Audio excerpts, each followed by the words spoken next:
ओम नमो भगवते वासुदेवाय।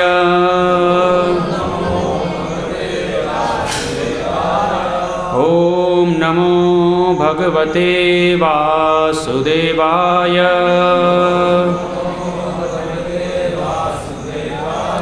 ओम नमो भगवते वासुदेवाय।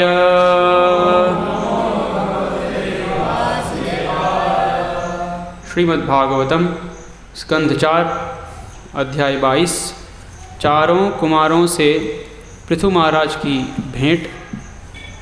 श्लोक संख्या 31 शब्द पाठ। भ्रश्यति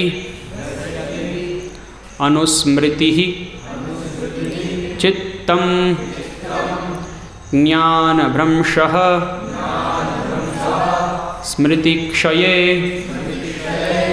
तद्रोधं कवयः प्राहुः आत्मा अपहन्नवम्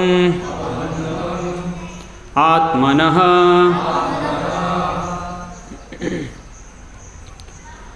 भ्रश्यत्यनुस्मृतिश्चित्तं ज्ञानभ्रंशस्मृतिक्षये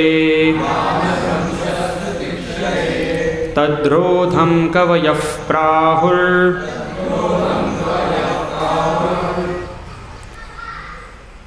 आत्मापहन्नवमात्मनः।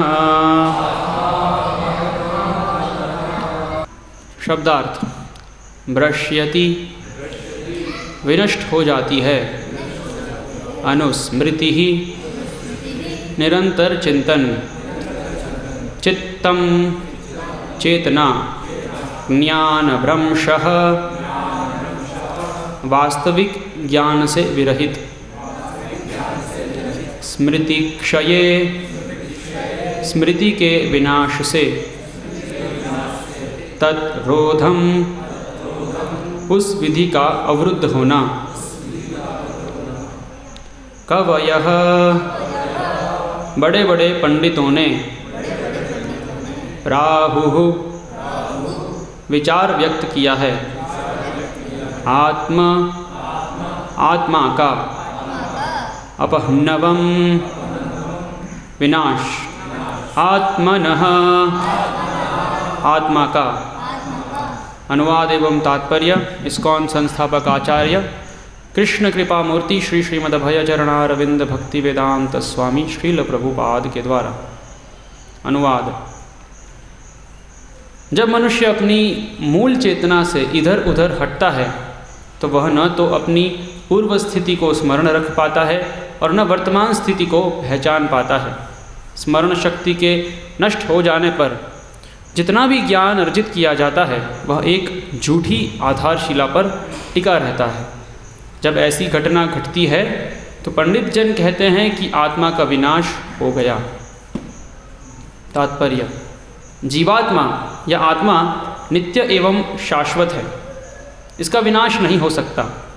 किंतु जब वास्तविक ज्ञान काम नहीं करता तो पंडित जन कहते हैं कि इसका विनाश हो चुका है। पशुओं तथा मनुष्यों में यही अंतर है। अल्पज्ञ दार्शनिकों के अनुसार पशुओं में आत्मा नहीं होती, किंतु वास्तविकता यह है कि पशुओं में आत्मा होती है।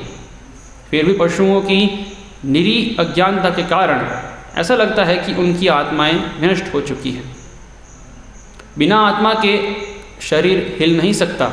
सजीव एवं निर्जीव शरीर का यही अंतर है। जब आत्मा शरीर से बाहर निकल जाता है तो शरीर मृत कहलाता है। आत्मा को तभी विनष्ट कहा जाता है जब समुचित ज्ञान प्रदर्शित नहीं हो पाता। हमारी मूल चेतना कृष्ण चेतना है, क्योंकि हम कृष्ण के अंश हैं। जब यह चेतना दिग्भ्रमित हो जाती है और मनुष्य भौतिक वातावरण में आ गिरता है, जिससे मूल चेतना दूषित होती है, तो वह सोचने लगता है कि यह भौतिक तत्वों का फल है। इस प्रकार वह भगवान के अंश रूप में अपनी स्थिति को उसी प्रकार भूल जाता है। इस प्रकार की सोते समय मनुष्य अपने आप को भूल जाता है। इस प्रकार मूल चेतना के कार्यकलापों के अवरुद्ध होने से विनष्ट आत्मा के सारे कार्यकलाप मिथ्या आधार पर संपन्न होते हैं। आज के समय में मानवीय सभ्यता देहात्म बुद्धि के छद्म स्तर पर कार्य कर रही है। अतः यह कहा जा सकता है कि वर्तमान युग के लोगों ने अपनी आत्माएं खो दी है और इस प्रकार वे पशुतुल्य है।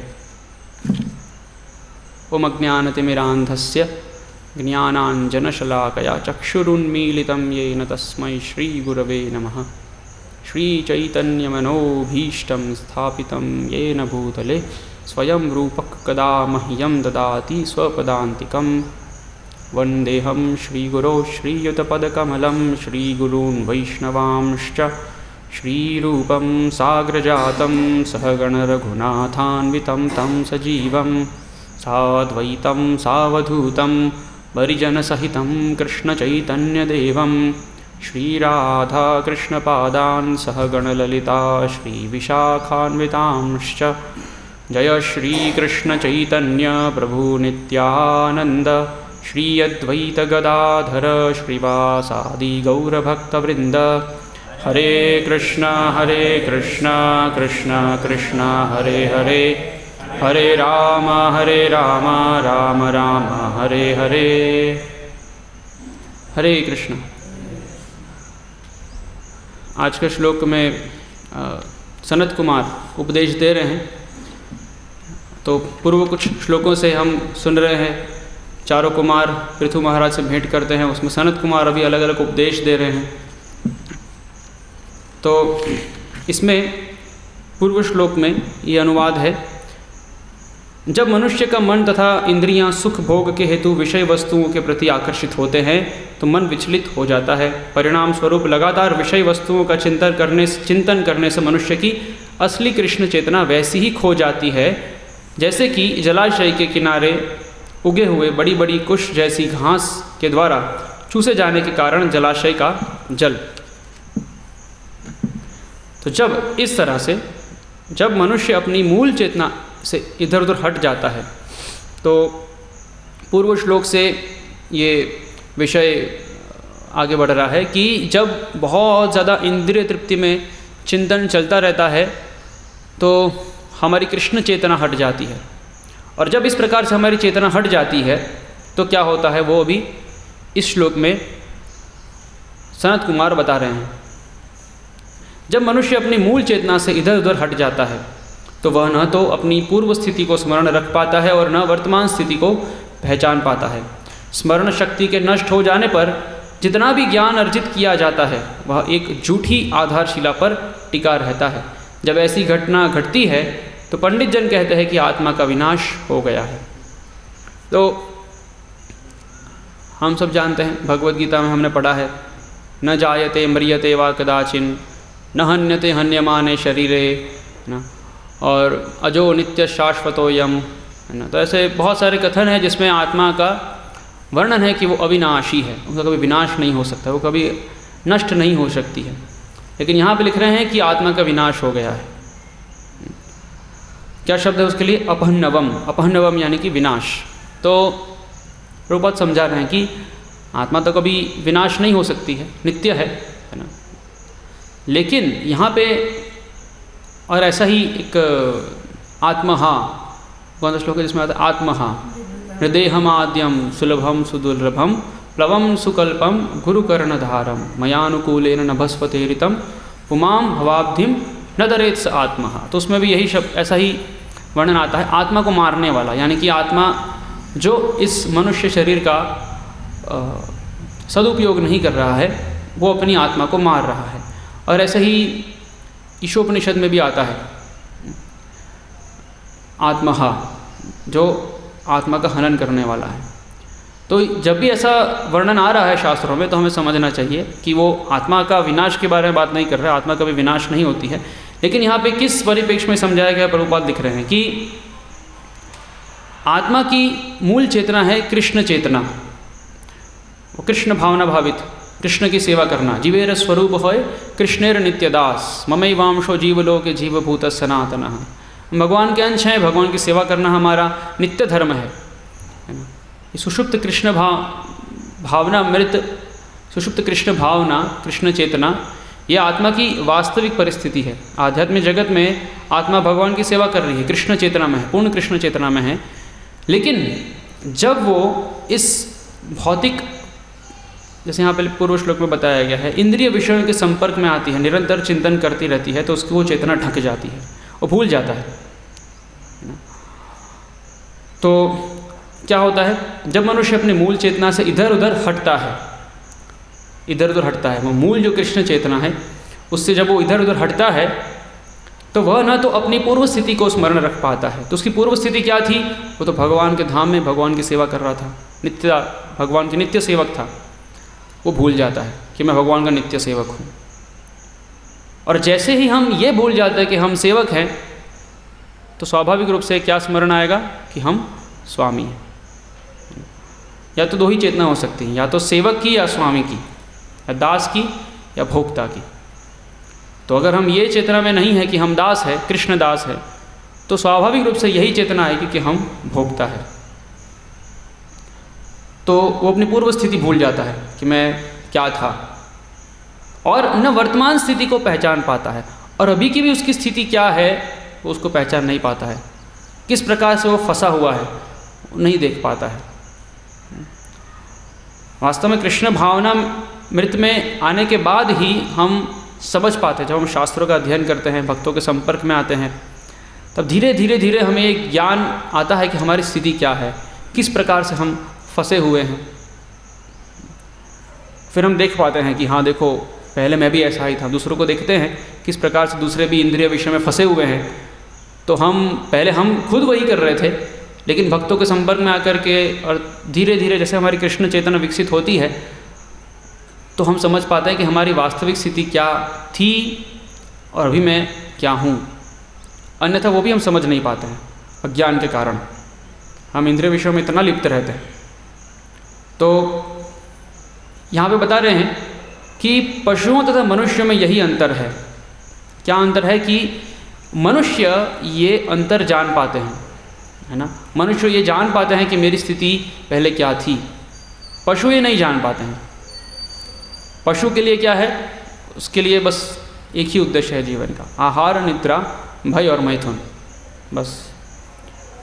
कृष्ण चेतना वो विकसित नहीं कर सकते हैं पशु शरीर में, है ना। कृष्ण के बारे में चिंतन नहीं कर सकते हैं। तो इसलिए यहाँ पे प्रभुपाद बता रहे हैं कि जिस व्यक्ति की ऐसी कृष्ण चेतना नहीं विकसित हुई है, तो पशु क्या करते हैं, पशु करते हैं आहार, निद्रा, भय, मैथुन। और जो कृष्ण चेतना में नहीं है वो भी यही करता है, आहार, निद्रा, भय और मैथुन। तो दोनों कार्य समान है। इसलिए शास्त्र में, महाभारत में बताया गया है, आहार, निद्रा, भय, मैथुनम च सामान्यमेतत् पशुभिर्नराणाम धर्मो ही तेषाम अधिको विशेषो धर्मेण ही न पशु भी समाना। कि ये जो चार चीज़ें हैं जिसमें पशु लिप्त रहते हैं। पशु को क्या चाहिए, जैसे एक कुत्ता है ना, वो खूब खाएगा, फिर क्या करेगा, खूब खा के सो जाएगा। वैसे ही अगर हम घंटों घंटों बस सोते रहें, है ना, या बस हमारा जीवन का उद्देश्य खाना, आज मैं क्या नया खाऊं, कौन सी नई होटल में खाऊं, कौन सा नया वैरायटी खाऊं, है ना। तो खाना, फिर सोना, फिर जब अच्छे से रेस्ट ले लेगा, रेस्ट नहीं बोलेंगे, अच्छे से सो लेगा, तो फिर उठ के खुद की गली की चौकीदारी करेगा। मेरी गली में कोई आया तो नहीं है ना।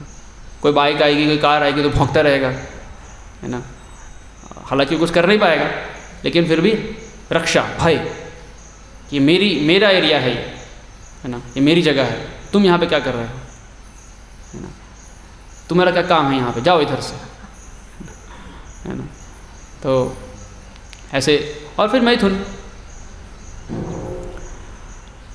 तो बस ये चार चीज़ें करता है ना, आहार, निद्रा, भय और मैथुन। और अगर मनुष्य भी अगर केवल यही करे, उसका जीवन का उद्देश्य यही बन जाए, ये चार चीज़ आवश्यकता है जीवन की, ठीक है, थोड़ा बहुत जितना आवश्यक है उतना करते हैं, लेकिन अगर यही उद्देश्य बन जाए तो फिर मनुष्य और पशुओं में कोई अंतर नहीं रह जाता है। अगर इन सब चीज़ों के साथ अगर वो कृष्ण को प्राप्त करने के कार्यों में नहीं लगा है, कृष्ण चेतना को वापस, कृष्ण चेतना को पुनर्जागृत करने के कार्यों में नहीं लगा है, तो वो पशु तुल्य है। क्योंकि आत्मा का कार्य ही है कृष्ण चेतना प्रकट करना, और अगर नहीं हो रही है मतलब वो मरे हुए के समान है। जैसे एक मृत शरीर होता है, तो एक मृत शरीर में और जीवित शरीर में क्या अंतर है? जब आत्मा होती है तो वो शरीर जीवित होता है, आत्मा नहीं है तो मृत जैसा होता है, वो कार्य नहीं कर सकता है। तो उसी उपमा को यहाँ पे उपयोग किया गया है कि अगर आत्मा है तो उसका कार्य क्या होना चाहिए? आत्मा है तो उसका कार्य होना चाहिए कृष्ण चेतना, कृष्ण भक्ति, कृष्ण की सेवा। और अगर वो नहीं है तो आत्मा नहीं है, इसलिए बोले आत्मा का विनाश हो गया, आत्मा है ही नहीं, है ना। तो ये हमारा मूल अज्ञान है जिस वजह से हम इस भौतिक जगत में आते हैं। यहाँ पे प्रभुपाद आगे लिख रहे हैं, फिर भी पशुओं की निरी अज्ञानता के कारण ऐसा लगता है कि उनकी आत्माएं विनष्ट हो चुकी है। ऐसा लग रहा है उनमें आत्मा है ही नहीं, यानी एक रोबोट की तरह कार्य करते हैं। खाना मिला तो खाने के पीछे चले जाएंगे, है ना। तो आहार निद्रा भय में, बस जैसे ही विषय मिला उसके पीछे चले जाएंगे, कुछ सोचेंगे नहीं, अच्छा है बुरा है, तो कुछ सोचेंगे नहीं, है ना। तो इसलिए ऐसा लगता है कि उनमें आत्मा है ही नहीं। प्रभुपाद इसलिए कहते हैं, कुछ लोग सोचते हैं, कुछ लोग बोलते हैं, कुछ दार्शनिक, कम बुद्धि वाले दार्शनिक बोलते हैं कि पशुओं में आत्मा नहीं होती है।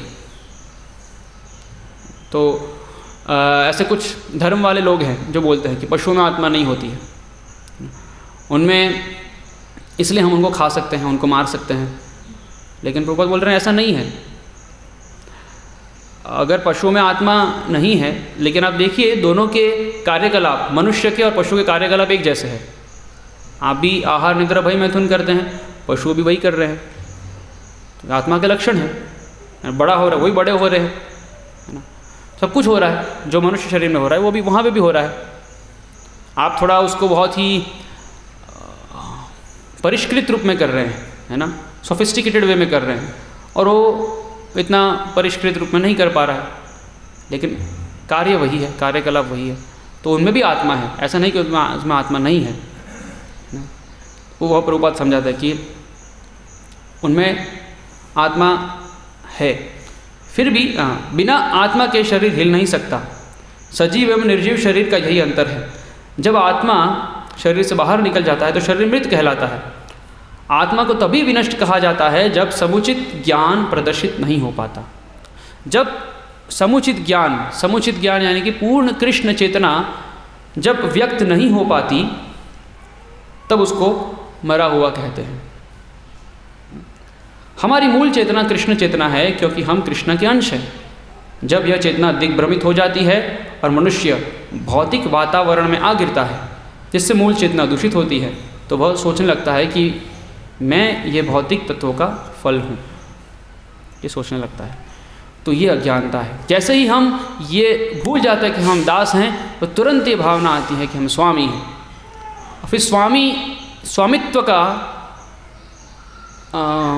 आनंद लेने के लिए या स्वामित्व का अनुभव करने के लिए सबसे पहले भगवान अज्ञानता देते हैं, और फिर मिथ्या अहंकार की वजह से हम ये समझते हैं कि मैं इस भौतिक तत्वों का बना हुआ हूँ।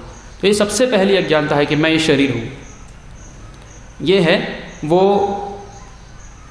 झूठा, क्या लिखा है यहाँ पे, झूठी आधारशिला, मैं ये शरीर हूँ।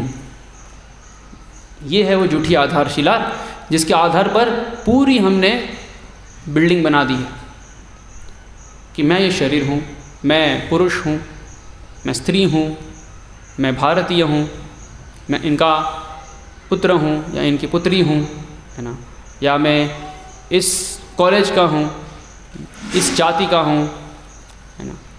तो ऐसी अलग अलग ये भ्रांत धारणाएँ, झूठी धारणाएँ, ये सब झूठ है। हम ना पुरुष हैं, ना हम स्त्री हैं, ना हम किसी देश के हैं, है ना, हम भारतीय नहीं हैं, हम अमेरिकी नहीं हैं। ये सब झूठी आधारशिला है। तो इसको सच मान के कि मैं ये शरीर हूँ और मैं एक पुरुष हूँ, उसके आधार पर फिर हम अभी बिल्डिंग बनाना शुरू करते हैं। वो बिल्डिंग क्या है? पुंसां स्त्रिया मिथुनि भावमेतत् तयोरहो हृदय ग्रंथि माहुः अत गृह क्षेत्र सुताप्त वित्तैर् जनस्य मोहोयम् अहम ममेति। तो अभी पहले क्या आया, मैं ये शरीर हूँ, फिर उसके ऊपर आया मैं पुरुष हूँ। तो अगर मैं पुरुष हूँ तो मैं किसी स्त्री से आकर्षित रहूँगा, अगर मैं स्त्री हूँ तो किसी पुरुष से आकर्षित रहूँगा। पुंसाम स्त्रियाँ मिथुनी भाव में तत्। जब स्त्री और पुरुष साथ में आते हैं तो फिर वो जंगल में तो रहेंगे नहीं, है ना, घर चाहिए, गृह, इसलिए पहले घर बांधेंगे, घर बनाएंगे, गृह। तो पहला गलत धारणा क्या है कि मैं ये पुरुष हूँ, मैं शरीर हूँ, फिर मैं पुरुष हूँ, फिर ये मेरी पत्नी है। तो एक के बाद एक बिल्डिंग बनाते जा रहे हैं, पत्नी है, फिर ये मेरा घर है, गृह, फिर कार्य करने कुछ क्षेत्र चाहिए, क्षेत्र, ये मेरी ज़मीन है, फिर बच्चे होंगे, सुत, फिर बच्चे हैं तो संबंधी होंगे। पहले केवल खुद का परिवार था, अभी पत्नी का भी परिवार है।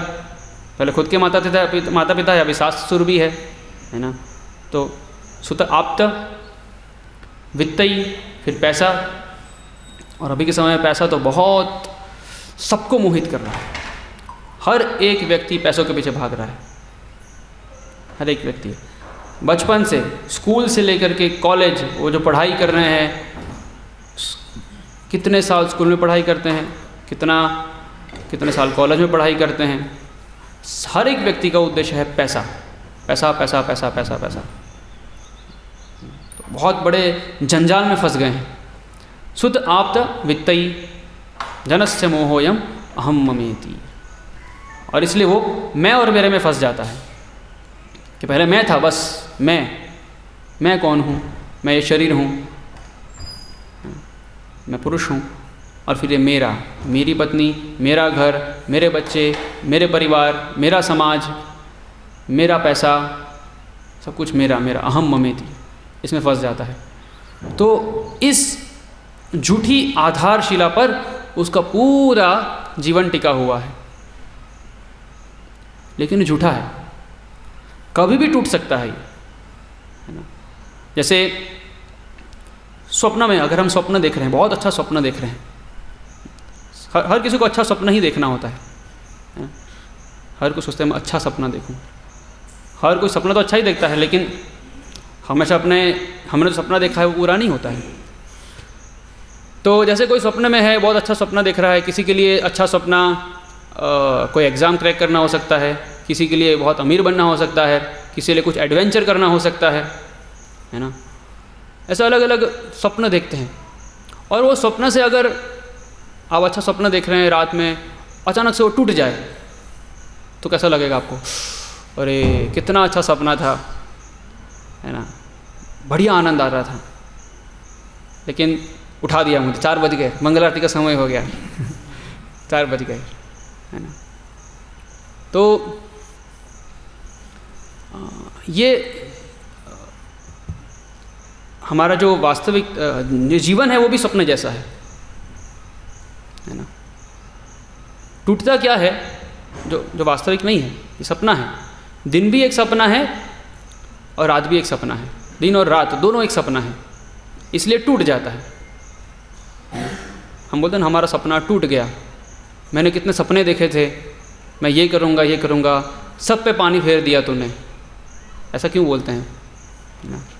ये सपने थे वो, इसलिए टूट गए। तो सपने मत देखो, वास्तविकता में जियो।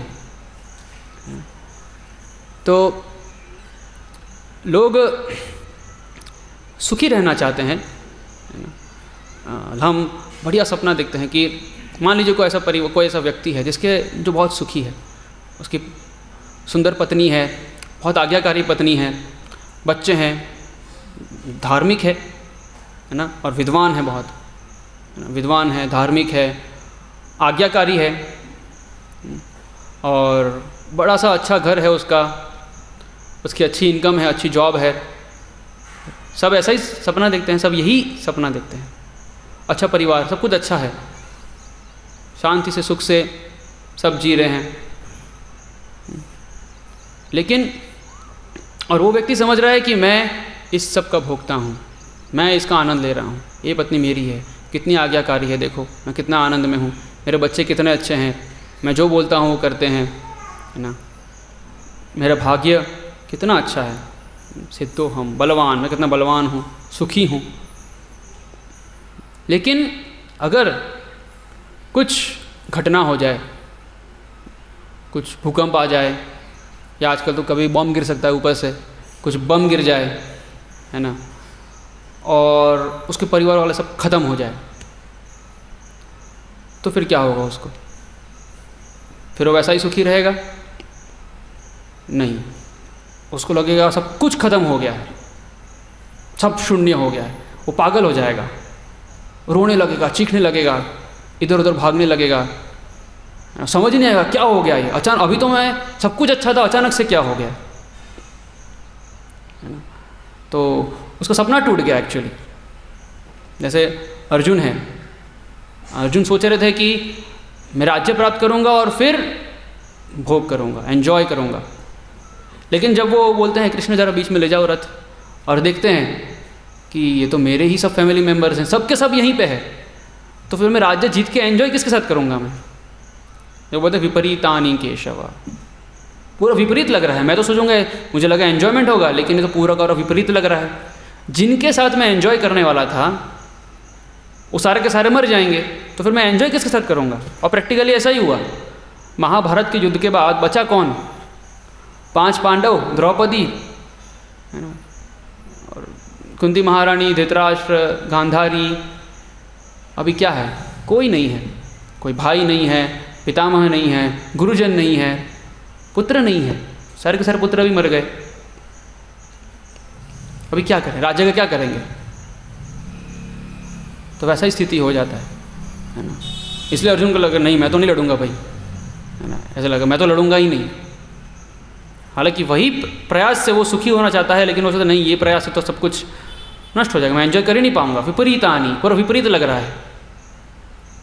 तो वैसे ही लगता है, क्योंकि हमने सपने देखे हैं कि मैं ऐसे एंजॉय करूंगा। सबका अलग अलग एंजॉयमेंट का ड्रीम होता है, सपना होता है कि मैं बहुत फेमस व्यक्ति बनूंगा और एंजॉय करूंगा, मैं बहुत अमीर बनूंगा और एंजॉय करूंगा। कुछ कुछ लोग होते हैं जो जिसको एडवेंचर पसंद है ना, bungee jumping, sky diving, scuba diving, है ना, अलग अलग प्रकार से एंजॉय करते हैं। सबने अलग अलग ड्रीम्स देखते हैं, सपने देखते हैं कि ऐसे हम एंजॉय करेंगे, ऐसे एंजॉय करेंगे। और जब कुछ ऐसा हलचल आ जाती है जीवन में, तो ऐसा लगता है किसी ने जोर से झापड़ दे दिया हो, तो वो होश में आ जाता है। ऐसा कोई शराबी होता है ना, शराब के नशे में पूरा टुन है ना, और वो समझ नहीं, और उसको सब अच्छा लग रहा है, अच्छा लग रहा है, और वो कुछ भी बोल रहा है, कुछ भी कर रहा है, उसको समझ नहीं आ रहा है। ऐसे हम सब नशे में हैं, है ना, सब नशे में जी रहे हैं, है ना। उसको पता नहीं है कि शराब का नशा कैसा है, उसकी स्थिति क्या है। कल हम आ रहे थे बस में, है ना, हमारे पीछे एक शराबी बैठा था, तो वो उसको समझ नहीं आ रहा है कितने रुपए का टिकट बना है। हमको बोल रहा है जरा पढ़ के दो भाई कितने रुपए का टिकट बना है, और फिर झगड़ रहा है कि अरे तूने 22 रुपये का, मैंने 50 रुपये दिए थे, तूने इतने रुपये वापस दिए। वो उसको कुछ सेंस नहीं, समझ ही नहीं आ रहा है क्या कर रहा है ना। और उसको सब हीन दृष्टि से देखते हैं, अरे शराबी है। कोई साड़ी पहन के एक माता जी आए, वहाँ पे बैठे थे, तो शराबी उठ के फिर थोड़े उनके पास में बैठ गया, तो वो माता जी उठ के वहाँ से चले गए, है ना। फिर दूसरे 2 व्यक्ति आए, वो शराबी को बोलते अरे चल साइड पे बैठ, हम तो साथ में बैठना है। तो ऐसे व्यक्ति की कोई इज्जत नहीं रहती है ना। उसको समझ नहीं आ रहा है उसकी ना इज्जत हो रही है, उसको ना उसके साथ कुछ अच्छा हो रहा है, बुरा हो रहा है, कि उसको चीट कर जाएगा, कुछ समझ में नहीं आ रहा है उसको। उसका लाभ क्या है, उसका हानि क्या है। कितनी बार शराबी लोग पड़े रहते हैं, रास्ते में पड़े रहते हैं, है ना। ऐसे ही कई बार गटर में गिर जाते हैं। तो ऐसी स्थिति एक भौतिकतावादी जो मदोन्मत्त है भौतिक भोग करने में, उसको खुद का लाभ हानि पता नहीं है ना। तो ऐसे व्यक्ति को, ऐसे शराबी को जब जोर से चाटा मारेंगे तब उसको थोड़ा सेंस आएगा क्या हो गया भाई, है ना। तो अगर कोई व्यक्ति देख नहीं रहा है कि भविष्य में क्या होगा और बस एंजॉय किए जा रहा है इस भ्रांत धारणा पे, है ना, कि मैं शरीर हूँ, ये मेरा है, ये मेरी पत्नी है, मेरा घर है, ये मेरा समाज है, सब कुछ मेरा मेरा मेरा मेरा, मैं और मेरा, इस आधार पर बस एंजॉय किए जा रहा है, उसको लग रहा है सब कुछ ऐसा ही चलता रहेगा हमेशा के लिए। तो फिर प्रकृति उसको एक झापट मारेगी जोर से और हिला देगी उसको। ये क्या हो गया, ये तो मैंने सोचा ही नहीं था, ऐसा हो गया, है ना। तो जब ऐसा झापट पड़ता है प्रकृति का, कुछ विपदा आती है जीवन में, तो लोग फिर भगवान के पास आते हैं। मंदिरों में अधिकतर लोग इसीलिए जाते हैं। भगवान बोलते हैं 4 प्रकार के लोग मेरे पास आते हैं। चतुर्विधा भजन्ते माम जना सुकृतिन अर्जुन, आर्त जिज्ञासुर अर्थार्थी ज्ञानी च भरतर्षभ। कि आर्त यानी कि जो दुखी है, जो जिज्ञासु है, जो अर्थी यानी कि कुछ अर्थ की इच्छा से आया है, और जो ज्ञानी जिज्ञासु, ऐसे 4 लोग भगवान के पास आते हैं। उसमें से अधिकतर लोग, जिज्ञासु और ज्ञानी तो कम होते हैं, अधिकतर लोग होते हैं आर्त और अर्थार्थी, कुछ प्राप्त करने की इच्छा से आते हैं। कोई भी मंदिर हो, देवी का मंदिर हो, किसी देवता का मंदिर हो या भगवान का मंदिर हो, ये मुख्य उद्देश्य रहता है सबका आने का। भगवान मैं आपकी भक्ति कर रहा हूँ, मुझे दुख कैसे आ गया, मैं तो आपकी भक्ति कर रहा हूँ, दुख कैसे आ गया मुझे, है ना। मतलब भक्ति इसलिए तो कर रहे थे आप, दुख से मुक्त होने के लिए, है ना। तो भक्ति कैसे हुई फिर, आप भक्ति कर ही नहीं रहे थे। कि भक्ति मतलब उसमें दुख की गणना नहीं होती है। ना गणी आपन दुख सबे वांछितार सुख, यह है शुद्ध भक्ति। आप भक्ति कर ही नहीं रहे थे और आप बोल रहे हैं भगवान मैं तो माला जप कर रहा था, मैं तो ये कर रहा था, वो कर रहा था, मुझे दुख क्यों आ गया। हाँ, अंततो गत्वा जन्म मृत्यु जरा व्याधि से हम मुक्त होते हैं, है ना, भगवान के धाम में जाते हैं, तो वो सारे दुखों का एक साथ निवारण है। लेकिन भक्ति करने का मतलब नहीं है कि दुख नहीं आएंगे, है ना। दुख आ सकते हैं, हो सकता है भगवान की कृपा से, भगवान की अगर अनुकंपा हुई तो वो थोड़ा बहुत कम कर देंगे, लेकिन ऐसा तो नहीं है। भगवान कितने महान महान भक्त हैं, प्रहलाद महाराज है, ध्रुव महाराज है, भीष्म पितामह है, पांडव है, सबके जीवन में दुख आया है। ऐसा तो है ही नहीं कि दुख नहीं आएगा। तो दुख तो आना ही वाला है ना। समाश्रिता ये पदपल्लव प्लवम महत्पदम पुण्य यशो मुरारे भवाम बुधिर वत्स पदम परम पदम पदम पदम यद विपदाम न तेषाम। पद पद पर विपदा है। आप तो सोच रहे हो कि मुसीबत आ गई, अरे भाई पद पद पर विपदा है, शास्त्रों में तो ये लिखा है। जैसे होता है ना, आप लोगों ने देखा होगा सिक्योरिटी बॉर्डर पे यूज़ करते हैं लैंड माइंस। लैंड माइंस छुपी हुई होती है ज़मीन के अंदर, आपको पता नहीं नेक्स्ट स्टेप रखूँगा अब बूम फट जाएगा बॉम्ब, है ना। वो भाग रहा है, अचानक से माइन पे पैर रख दिया और बॉम्ब फट जाएगा, है ना। पद पद पे विपदा हो सकती है। तो ऐसा नहीं कि 10 कदम पे, शास्त्रों में लिखा है पदम पदम, पद पद पे विपदा है। तो क्या एक्सपेक्ट कर रहे हैं हम, सुख होगा। जैसे आप पुस्तकालय में जाते हैं और आप आश्चर्यचकित हो जाते हैं, अरे यहाँ तो पुस्तकें हैं, इतनी सारी पुस्तकें। अरे भाई पुस्तकालय में पुस्तक नहीं मिलेगा तो क्या मिलेगा आपको, आश्चर्य की क्या बात है इसमें। तो भगवान क्या बोल रहे हैं इस भौतिक जगत को, दुखालयम अशाश्वतम, ये दुखों का घर है।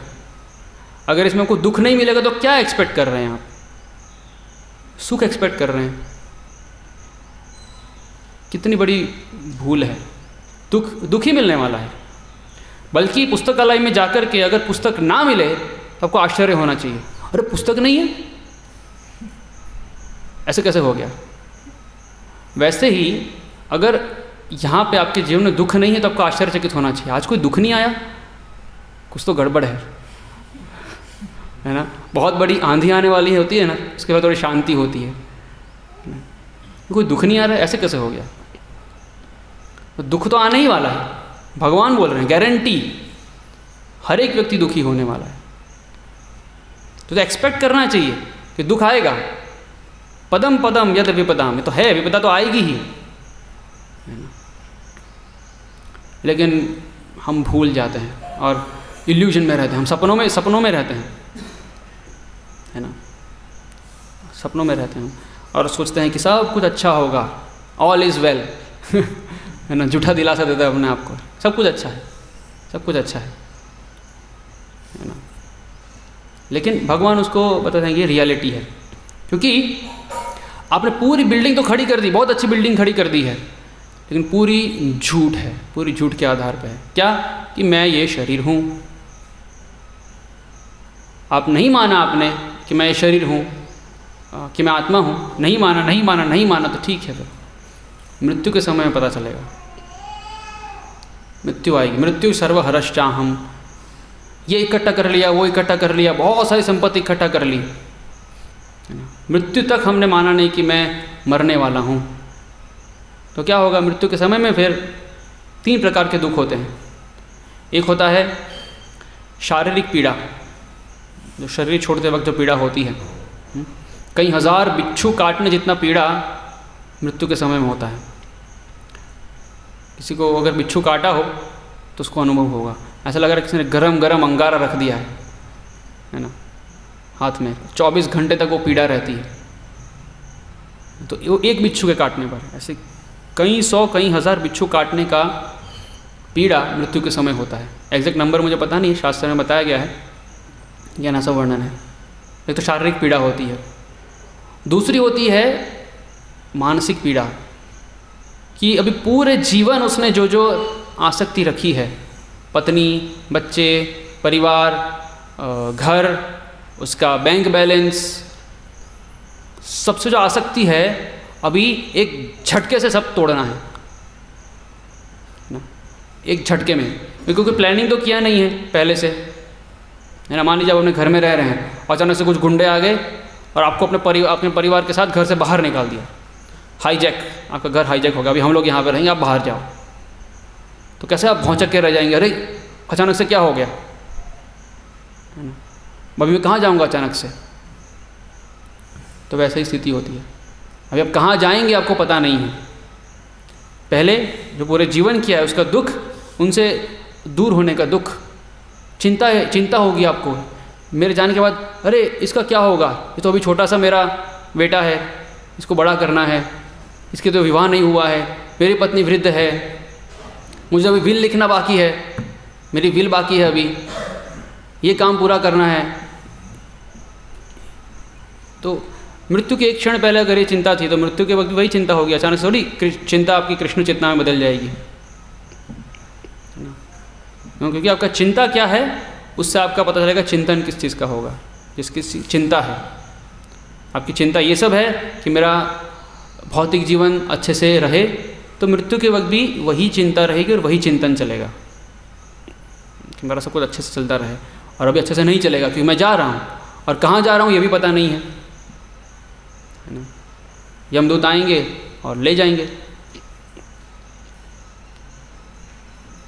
तो ये हम सोचते नहीं हैं, तो उस समय हमारे भ्रम टूट जाता है, जब सब कुछ हमारा हरण हो जाता है। मृत्यु सर्वहरश्चाहम, सब कुछ हरण हो जाता है,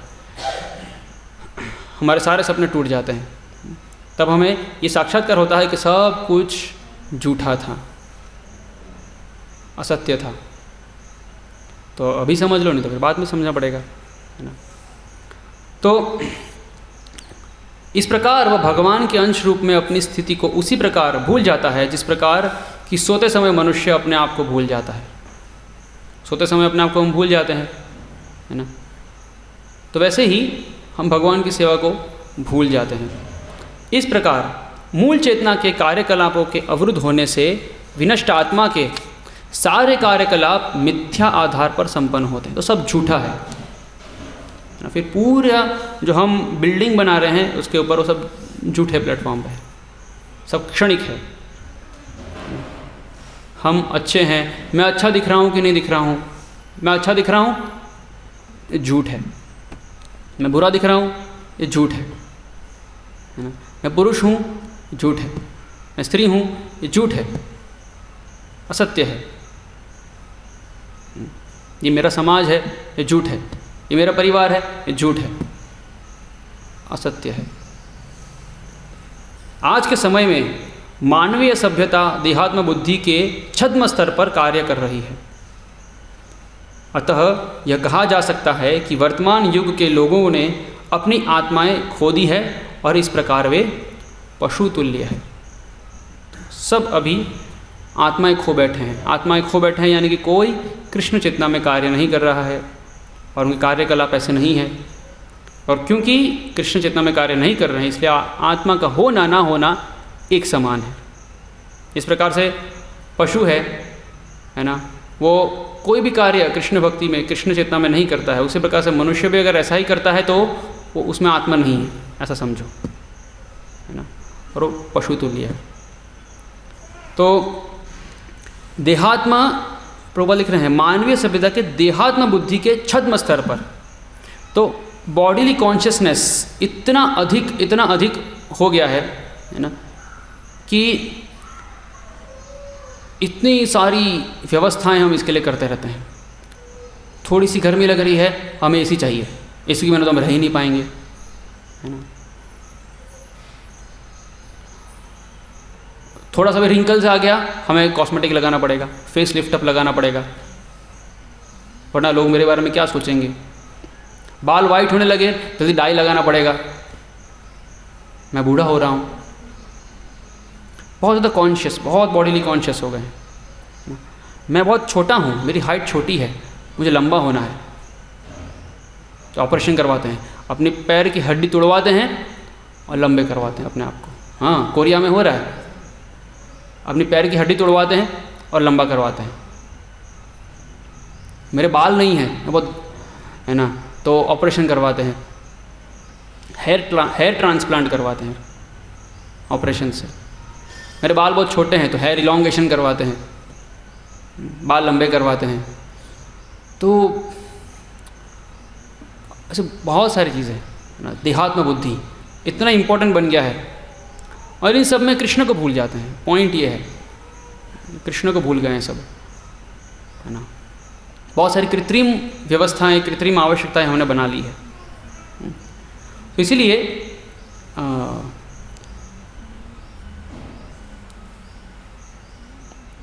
इस देहात्म बुद्धि के कारण सब कुछ हो रहा है। इसलिए ये झूठी आधारशिला है, देह आत्मा, कि मैं ये देह हूँ, है ना। पशु तुल्य हो गए। पशु तुल्य से, पशु तुल्य कहना, अभी तो मनुष्य को पशु तुल्य कहना वो पशुओं का अपमान है ना। क्योंकि अभी के मनुष्य, कुत्ते बिल्ली भी अपना लिंग परिवर्तन नहीं करते हैं, है ना। कुत्ते बिल्ली भी कुत्ते बिल्ली ही रहते हैं, कुत्ता कुत्ता रहता है, कुत्ती कुत्ती रहती है ना। लिंग परिवर्तन नहीं करते हैं, है ना। कुत्ता भी कुत्ती से ही आकर्षित होता है, कुत्ता कुत्ता से आकर्षित नहीं होता है। कुत्ता भी उसी योनि की कुत्ती से आकर्षित होगा, उसी के साथ संग करेगा, अन्य योनि के संग नहीं करेगा। अभी मनुष्य तो उससे भी नीचा गिर चुका है, तो पशु तुल्य क्या, उससे भी नीचा गिर चुका है ना। क्यों? बस एक कारण है, देहात्म बुद्धि। हम समझ में, ये शरीर हूँ और इस शरीर को मुझे एंजॉय करना है, और फिर उस एंजॉयमेंट की कोई लिमिट नहीं है। जैसे मुझे चाहे, जहाँ मुझे एंजॉयमेंट मिल रहा है, जैसे मिल रहा है वैसा करेंगे, है ना।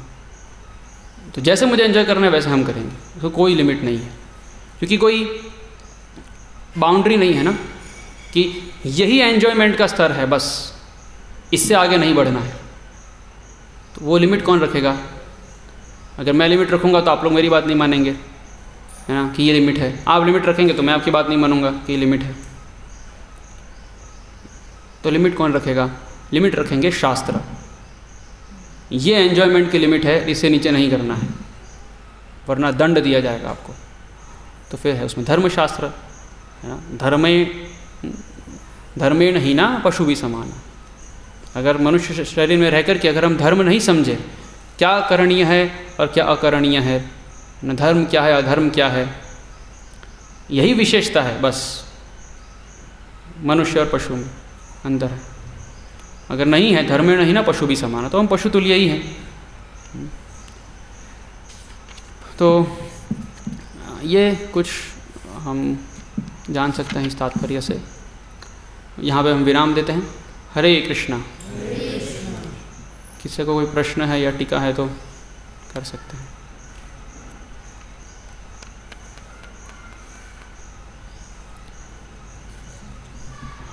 कुछ जैसे बता रहे थे कि जगत में जो संबंध है तो असत्य है। तो थोड़ा क्लैरिफाई करना पड़ेगा। हाँ,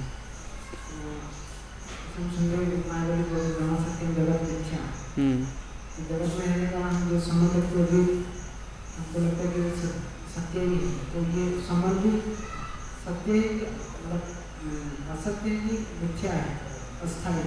अस्थाई। तो प्रश्न है कि जो जगत में संबंध है, जैसे कि यहाँ प्रभुपाद लिख रहे हैं, झूठी आधारशिला, वो झूठ है, इसलिए वो असत्य है। झूठ है मतलब क्या है? सत्य नहीं है, क्षणिक है, इसीलिए वो असत्य है। सत यानी कि सनातन, असत यानी कि क्षणिक, वो असत है। हमको लगता है कि ये मेरा पति है, ये मेरी पत्नी है, लेकिन आज से 200 साल बाद आपकी पत्नी रहेगी? वो नहीं रहेगी, है ना। तो क्षणिक, संबंध क्षणिक है। जैसे अभी तक हम अपने पिता को पिता मान रहे थे, अभी उनकी मृत्यु हो गई, तो अभी आपका और आपके पिता का क्या संबंध है? अभी क्या संबंध है? अगर आप बोल रहे हैं कि आपके पिता है ना, तो आप क्यों रो रहे हो फिर? आपके पिता तो है वो। और अगर नहीं है पिता, तो फिर कौन है वो? क्या संबंध था? तो वो भ्रम था, है ना। वो क्षणिक है संबंध, और वास्तव में संबंध आत्मा से कोई संबंध नहीं है, क्योंकि वो तो शरीर के आधार पर संबंध था, आत्मा के आधार पर कोई संबंध नहीं था, है ना। तो और दूसरा एक पॉइंट कि भले ही वो संबंध क्षणिक है या क्षणिक है, लेकिन फिर भी कुछ कर्तव्य होते हैं इस जगत में रह करके जो हमें निभाने होते हैं। जो हम शारीरिक अवस्था में जब तक होते हैं तब तक हमें कुछ कर्तव्य निभाने होते हैं, तो कर्तव्य निभाने हैं, वो कर्तव्य का पालन करना है जहाँ जहाँ आवश्यक है, पिता पुत्र पत्नी। तो जो कर्तव्य है उतने कर्तव्य का पालन करना है, शास्त्रों के अनुसार कर्तव्य, नहीं कि खुद के बनाए हुए कर्तव्य। शास्त्रों के अनुसार जो कर्तव्य है वो कर्तव्य पालन करते हुए सबको लेकर के भक्ति में आगे बढ़ना है, ये उद्देश्य है, ना कि अटैच हो जाना है, अटैचमेंट, आसक्त हो जाना। अफेक्शन, स्नेह रखना चाहिए, आसक्त नहीं होना चाहिए। आसक्त मतलब क्या? मान लीजिए संडे का दिन है ना, और पत्नी बोल रही है चलो मूवी देखने चलते हैं, और पति बोल रहे नहीं है तो संडे प्रोग्राम है मंदिर में, तो क्या करें? बस एक एग्जांपल है, इसको यूनिवर्सल एकदम एब्सोल्यूट नहीं है, बस समझाने के लिए कि अगर वो मना सकता है ना, तो बहुत बड़ा केओस नहीं हो जाएगा घर में, अगर है ना। अगर वो मना सकता है कि चलो संडे प्रोग्राम में चलते हैं, फिर भी वो नहीं मना रहा है और बस आसक्त है, और आसक्ति की वजह से ठीक है चलो हम भी मूवी देखने चलते हैं, है ना, तो वो आसक्त है। और स्नेह क्या होगा कि उनको समझाना कि देखो आपके लिए भी अच्छा है और मेरे लिए भी अच्छा है कि हम दोनों भगवान की सेवा करें। मूवी जाने से क्या लाभ हो जाएगा? क्या मिलेगा? 2 घंटे वेस्ट हो जाएंगे हमारे। आनंद मिलेगा तो भी कितना, 2 घंटे का आनंद मिलेगा, फिर क्या जैसे थे वैसे, है ना, हमारे परिवार की जो स्थिति है वैसी ही रहेगी। तो ऐसे समझा करके भगवान के मंदिर में लाएं, उसमें प्रगति करें, वो है स्नेह। तो आसक्ति नहीं रखना है, स्नेह रखना है। उसमें ध्यान रखेंगे, लेकिन इस प्रकार से ध्यान रखेंगे कि सब मिलकर के कृष्ण चेतना में आगे बढ़ें। ऐसा ओके। हरे कृष्ण। श्रील प्रभुपाद की, श्रीमद्भागवतम की।